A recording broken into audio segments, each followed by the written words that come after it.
Presiding Officer, and I congratulate the Minister on piloting this important piece of legislation through Parliament in such a smooth way. And I would put on record that even though the Minister and I have regular differences of points of view, I'm always grateful for the good humour with which he approaches the tasks that this Parliament presents before him. I'm going to make a very short speech, which I'm sure will come as a relief to you, Deputy Presiding Officer, and to my own colleagues, and indeed the Minister. But there's been an outbreak of central focus of all this consensus. I'm overwhelmed. That's how my colleagues feel. I would wish to say something, though, in connection with this important piece of legislation. I'm delighted, of course, that the UK is forging these treaty relationships with the countries mentioned, and I hope there will be many more such treaties, because that's an important part of the role the United Kingdom plays in the wider world.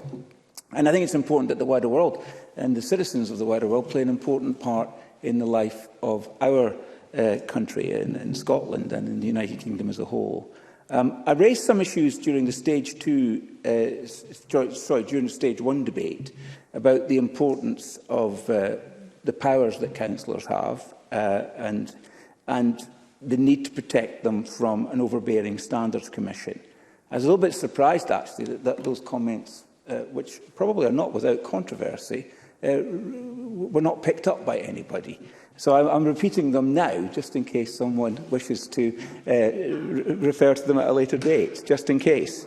But I would at this stage also like to mention the importance of helping and supporting people to become candidates for election, including the citizens who will be impacted by this legislation and others.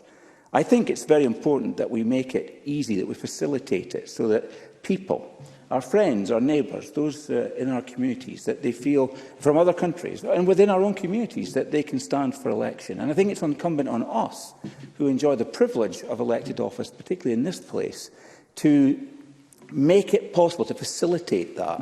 And now, we all know that being a candidate can sometimes be quite a lonely thing to do. It's something that, frankly, is only understood by those who have done it. It's a lived experience.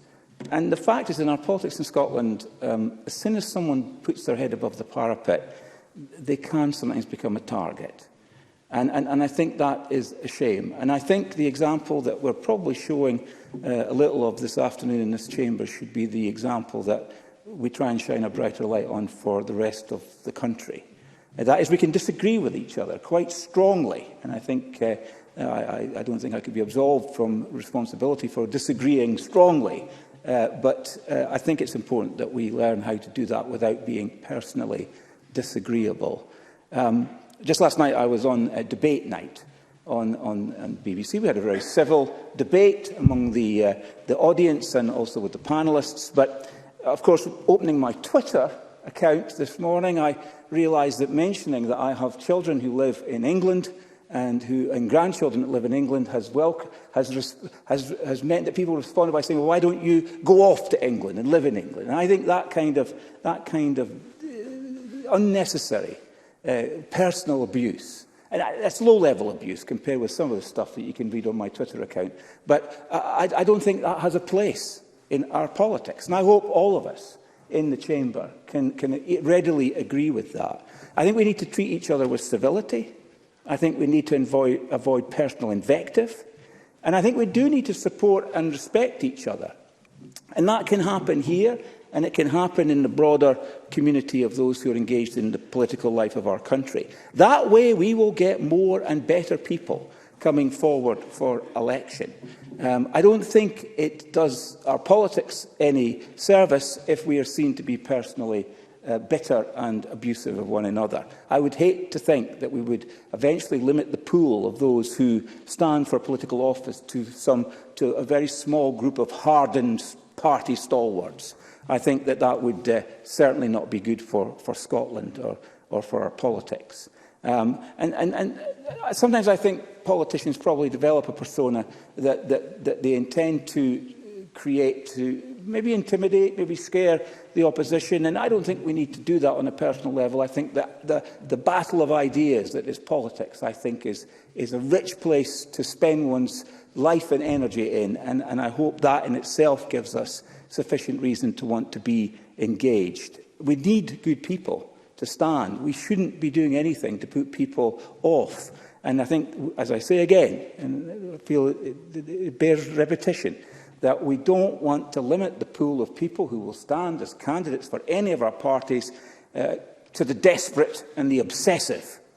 We want people who are living their lives and feel they can make a contribution from wherever they come in society, that being involved in politics and putting themselves forward to be a candidate is a good thing to do. And there are many sensitive and complex issues that we need to deal with as politicians. So I recognise I'm probably running out of time and no one will intervene so that you can give me more time, and I know we're up against the clock.